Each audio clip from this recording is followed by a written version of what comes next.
हम आज economics same 2 FI BCom के मोस्ट इम्पॉर्टेंट शॉर्ट क्वेश्चन है उसको समझेंगे और याद करेंगे चैप्टर नंबर 2 के। ओके, तो पहला क्वेश्चन है इजारानी परिस्थिति प्रवर्तती क्यारे कहवाय। प्रवृत्ति यानी कि इजारा की परिस्थिति कब चल रही है, हम ये कब कह सकते हैं, या फिर शुद्ध इजारा एटले शू, बे लक्षणों, या इजारा ने बजारनी लाक्षणिकता, या इजारा एटले शू, ये पूछेंगे तो तुम यही आंसर लिखना है। तो बजारामां इजारानी परिस्थिति प्रवर्ती त्यारे कहवाय जाए नीचेनी शरतो मौजूद हो।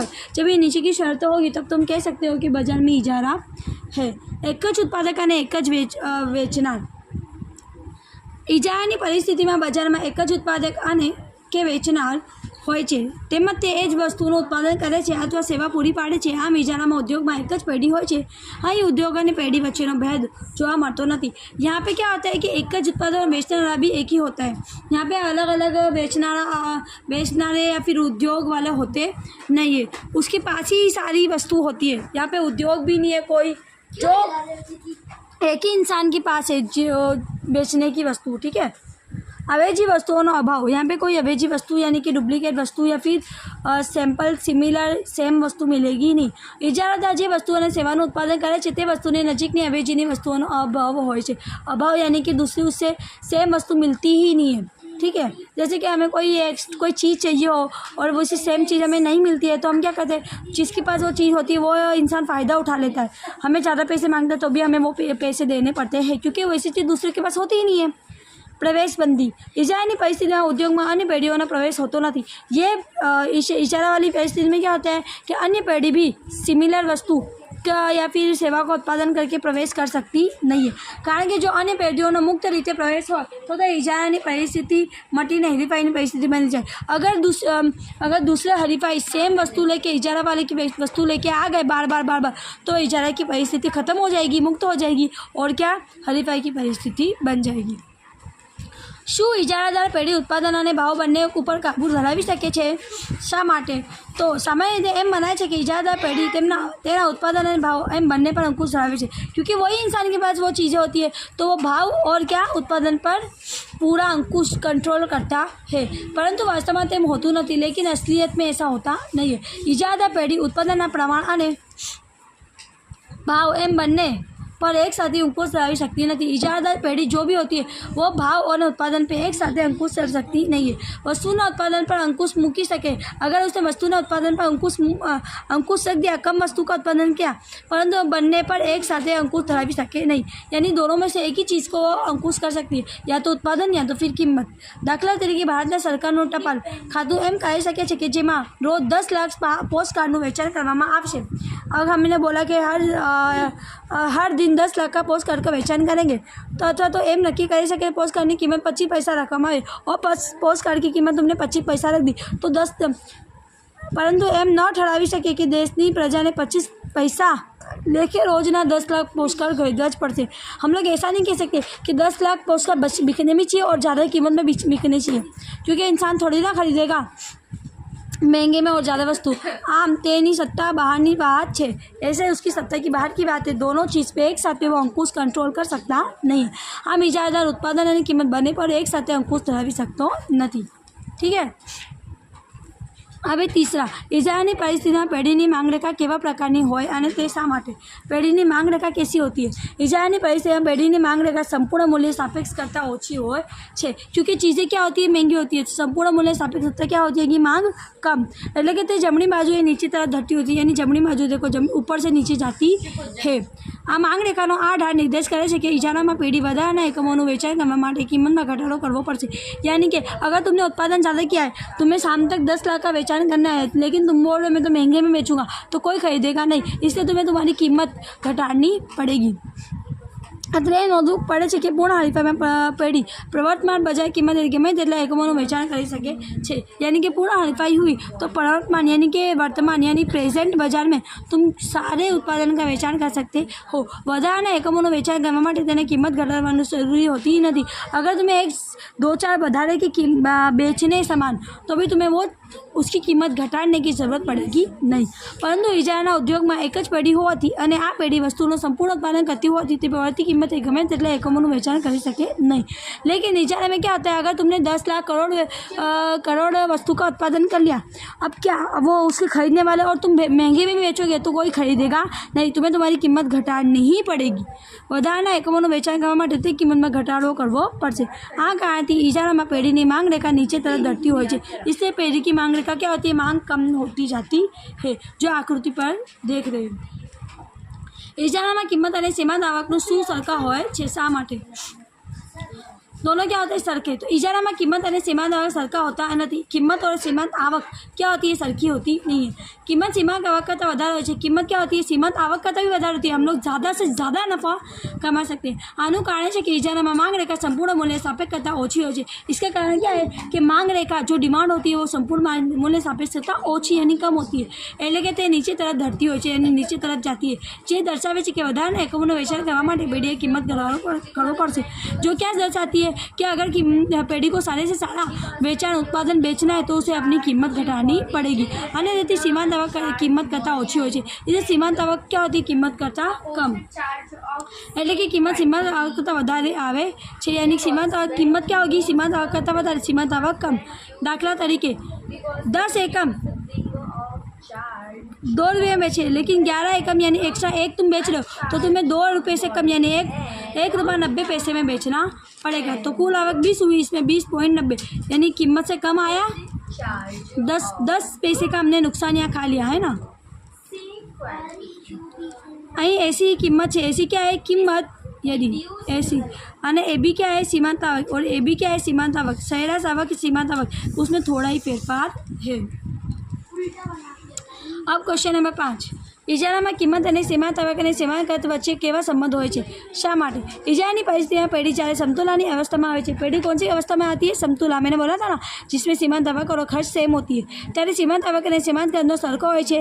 પરંતુ આ બંને સંપૂર્ણ હરીફાઈની પરિસ્થિતિમાં જેમ કિંમતી બરાબર હોતા નથી, लेकिन ये पूर्ण हरीफाईની परिस्थितिમાં होता नहीं है। इजाराમાં समतुलाની अवस्थाમાં किंमत એ सीमांत आवक અને सीमांत खर्च करता વધુ હોય છે, जबकि इजारा में क्या होता है, सीमांत आवक सीमांत खर्च करता थोड़ा ज़्यादा होता है। આનું કારણ એ છે કે इजाराની स्थितिમાં किंमत हमेशा सीमांत आवक करता વધારે હોય છે। इसका मतलब क्या है कि इसकी सीमांत आवक क्या होगी, हमेशा ज़्यादा, અને सीमांत आवक ने सीमांत खर्च सरखा होवाથી इजाराમાં किंमत આ બંને કરતાં વધારે હોય છે। यहाँ पे सीमांत खर्च और सीमांत आवक दोनों सेम होते हैं नहीं। अभी अजरा का ये ना, ये ऊपर के हिसाब है, ठीक है। શું इजाराની परिस्थितिમાં पेढ़ीने हमेशा असामान्य नफ़ा प्राप्त થતો હોય છે? क्या फिर हमेशा इजारा में हम लोग तुम ज़्यादा नफ़ा कमा सकते हो? तो सामान्य रीते एम मनाय છે કે इजाराની परिस्थितिમાં पेढ़ीने हमेशा असामान्य नफ़ा प्राप्त હોય છે। हम लोग क्या बोलते हैं सामान्य रीते कि एक ही इंसान के पास सारी बेचने वाली वस्तु है तो असामान्य यानी कि ज़्यादा से ज़्यादा नफ़ा प्राप्त कर सकता है। परंतु लांबा गाળે इजारा पेढ़ीમાં तो सामान्य नफ़ो ज कमाई શકે, प्राप्त થઈ શકે છે, એવું પણ બની શકે। लेकिन लंबा गाળે तुम थोड़े वक्त के तो है ना इजारा का लाभ ले सकते हो, लेकिन थोड़े वक्त के बाद शायद दूसरी पेढ़ी भी तुम्हारी जैसी वस्तु उत्पादन करने लग जाएगी तो तुम्हें वो असामान्य नफा मिलेगा नहीं। आ हकीकत ऊपर आकृति ऊपर है। અહીં एम बिंदु सीमांत आवक અને सीमांत खर्च सरखा હોય છે। एम बिंदु क्या है, यहाँ पे सीमांत आवक और सीमांत खर्च क्या है, सरखा। आती पेढ़ी ओ एन જેટલું उत्पादन करશે तो क्या करेगी, पेढ़ी ओ एन જેટલા उत्पादन करेगी। क्यू बिंदु है सरेराश आवक, सरेराश आवक અને સરેરાશ ખર્ચ સરખા હોવાથી કિંમત અને સરેરાશ ખર્ચ સરખા છે। क्यू बिंदु में क्या है, सरेराश आवक और सरेराश खर्च क्या है, सरखा। आती पेढ़ी में तो सामान्य नफो प्राप्त करे छे, इसलिए पेढ़ी को क्या सामान्य नफा ही मिलता है। ये आकृति इतनी ज़रूरी भी नहीं है, ये ज़्यादा ज़रूरी, इससे तुम आकृति दौड़ सकते हो। શું ઇજારાની પરિસ્થિતિમાં પેઢીને ખોટ સંભવી શકે? ઇજારા में कभी खोट तो होती नहीं है, आगे देखते हैं। इजाराની परिस्थितिમાં पूर्ण हरीफाई જેમ પેઢીએ ટૂંકા ગાળામાં खोट संभवी શકે છે। टूका गाड़ा में तो खोट हो सकता है, ऐसा बोला है। लांबा गाड़ा जो आ खोट चालू रही तो पेढ़ी उत्पादन बंद कर सके छे। लेकिन अगर ये 6-1 महीने तुम्हारा खोट जा रहा है तो तुम चला लोगे, लेकिन लगातार 5 साल से तुम्हें खोट हो रहा है तो तुम क्या करोगे, पेढ़ी को बंद कर दोगे, उत्पादन को बंद। परंतु जो खोट टूका गाड़ा में पूर्ति हो तो उत्पादन चालू रखते। लेकिन अगर खोट तुम्हारी टूका गाड़ा यानी 6-1 महीने तक हुई तो तुम चालू रखोगे। અને તેટલું ઉત્પાદન કરશે કે જ્યાં સુધી સરેરાશ અસ્થિર ખર્ચ કરતાં કિંમત વધુ થાય और तुम उत्पादन को वहाँ तक करना चालू करोगे जहाँ तक तुम्हारा अस्थिर खर्च तो पूरा हो जाए। जितना खर्च हुआ है उतने पैसे तो तुम्हें मिल जाए। अलबत्त સરેરાશ અસ્થિર કરતાં જો કિંમત ઘટી જાય तो इजारादार टूंका गाળામાં પણ उत्पादन बंद कर सके છે। लेकिन कभी तुम्हारी आवक क्या हो गई, कम हो गई, खर्च तुम्हारे ज़्यादा हो रहे और आवक कम, तो तुम क्या करोगे, उत्पादन को बंद करोगे। आम इजाराમાં टूंका गाળામાં પેઢીને ખોટ સંભવી શકે છે, इसलिए इजारा में भी तुम्हारे कभी कभी टूंका गाળાને के लिए खोट हो जाती है। समतुलानी अवस्था में आ खोट न्यूनतम हो છે। समतुलानी अवस्था में ये खोट कैसा होता है, थोड़ा कम। आ हकीकत आकृति पर है। અહીં કિંમત એટલે કે સરેરાશ આવક અને સરેરાશ અસ્થિર કરતાં વધારે છે। આવક क्या है, स्थिर खर्च करता વધારે तो तुम्हें चलेगा, परंतु सरेराश कुल खर्च यानी कुल खर्च एसी, कहाँ गई एसी,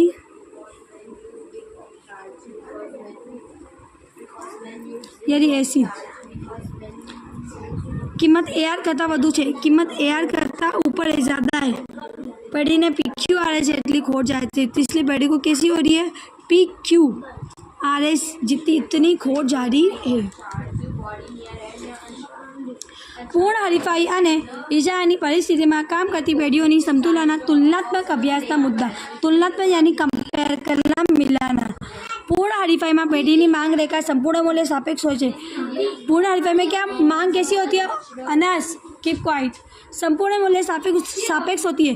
જ્યારે इजारा ते जमणी बाजू से नीचे तरफ धरती हो। જ્યારે इजारा में क्या होती है, जमणी बाजू से नीचे तरफ जाती है। अनास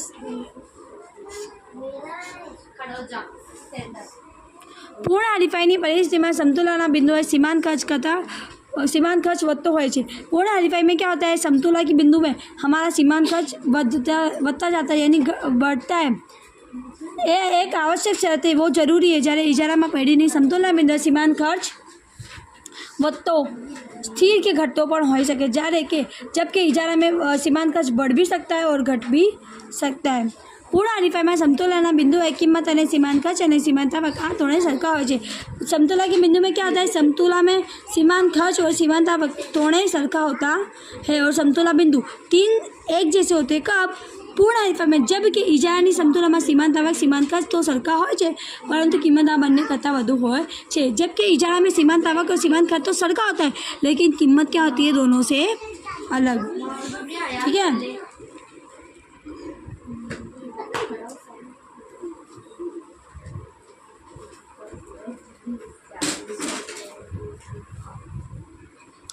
ચોથી પરિસ્થિતિ, પૂર્ણ હરીફાઈમાં લાંબા ગાળે બધી જ પેઢીઓ न्यूनतम सरेराश खर्च उत्पादन करती होती।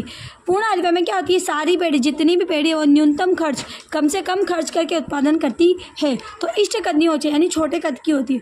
परंतु इजारा में पेढ़ी न्यूनतम सरेराश खर्च में बिंदु सुधी उत्पादन करती नहीं। लेकिन इजारा में क्या होता है, कम से कम नहीं होता तो ज़्यादा से ज़्यादा उत्पादन करती है। कौन, इजारा की पेढ़ी। હવે તો પેઢી જે બિંદુએ सीमांत आवक અને सीमांत खर्च सरखा થઈ રહે ત્યાં સુધી उत्पादन करे છે। यहाँ क्या करती है, सीमांत आवक और सीमांत खर्च दोनों सरखा हो जाए ત્યાં સુધી પેઢી क्या करती है, उत्पादन करती ही जाती है, ત્યાં સુધી उत्पादन करे છે। न्यूनतम सरेराश खर्चना बिंदु सुधी सरखामणीમાં उत्पादन वहेलू बंद थी जाए છે। अगर तुम्हारे समतुला बिंदु तुम पहुँच गए तो तुम पेढ़ी क्या करती है, इजारा में वहाँ पे उत्पादन करना बंद कर देती है। न्यूनतम सरेराश खर्च में बिंदु सुधी उत्पादन थतुं नथी। अगर तो भी उत्पादन नहीं हो रहा है तो इजारा में पेढ़ी इष्ट कद करता ओछा कदनी हो छे। इजारा में क्या होती है, पेढ़ी इष्ट कद करता थोड़ी ओछी भी हो जाती है। ठीक है,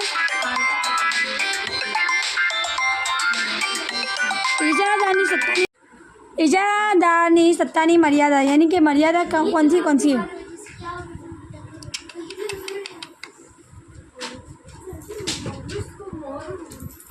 इजारादार वस्तु किंमत तथा उत्पादन पर अंकुश धरावतो होवा छतां आ अंगेनी तेनी सत्ता अमर्यादित नहीं। आ सत्ता की કેટલી मर्यादा है। इजारादार वस्तु की कीमत खुद के हिसाब से लेता है और अंकुश भी खुद ही रखता है, तो भी उसकी कितनी मर्यादा है। पहला, अवेजी वस्तुओं उत्पादन। अगर इजारादार व्यक्ति जो वस्तु बेच रहा है उसकी अवेजी वस्तु आ गई तो आधुनिक समय में भाग्ये ज कोई एवी वस्तु है जेना पैदाश वस्तु के पैदाश एवी है जेनी अवेजी वस्तु प्राप्त थती न हो। आज के ज़माने में सब चीज़ की, हर एक चीज़ की अवेजी वस्तु मिल जाती है, यानी डुप्लीकेट भी मिल जाती है। है। हाथी इजारेदार जो देने की वजह से कीमत अतिशय ऊंची रखे तो ग्राहक अवेजी वस्तु नहीं खरीदता था सके।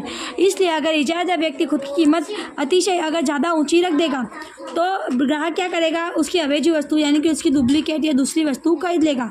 અને આવા સંજોગોમાં ઇજારાદાર પેઢી તેના ગ્રાહકો ગુમાવી બેસે એવો સંભવ છે। ऐसे संजोग में क्या होता है, इजारादार व्यक्ति खुद के ग्राहक को खो देता है, यानी उसके ग्राहक को कम कर ले, ग्राहक उसके कम हो जाते हैं।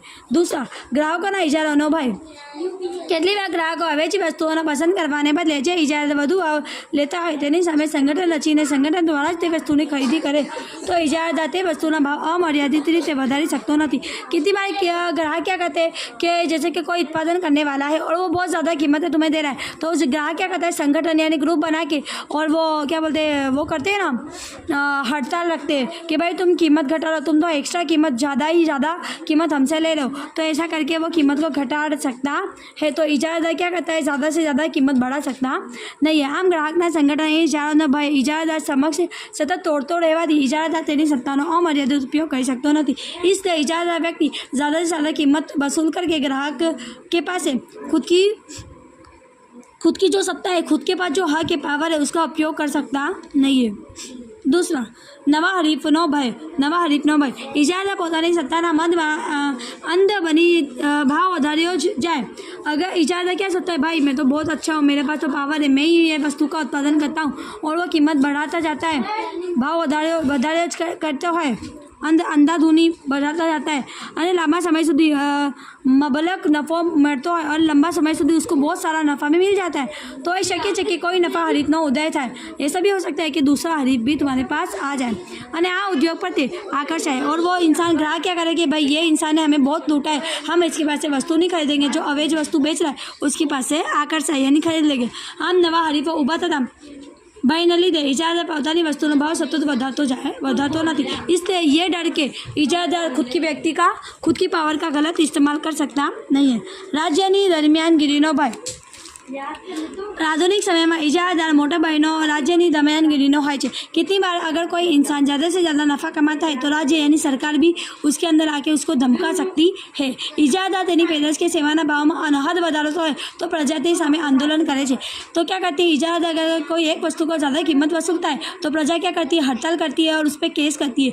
आवा समय राज्य ने दमनगिरी करवी पड़ती हो, इसलिए राज्य यानी कि सरकार उसके अंदर आ जाती है। आम इजारादार जो अमर्यादित रीते भाव વધારતો હોય तो राज्य तेना पर नियंत्रण मूके छे, इसलिए सरकार क्या करती है, उसका भाव घटा देती है तो ते उद्योगનું राष्ट्रीयकरण કરી નાખે છે, या फिर वो इजारादार व्यक्ति का जो भी धंधा होता है वो राष्ट्रीयकरण यानी खुद ले लेती है, એટલે उद्योग राज्य सत्ता हस्तक આવી जाए, इसलिए वो उद्योगों का राज्य खुद के हाथ में ले लेगी। ये डर से भी वो खुद का फ़ायदा उठा सकता नहीं है। Thank you.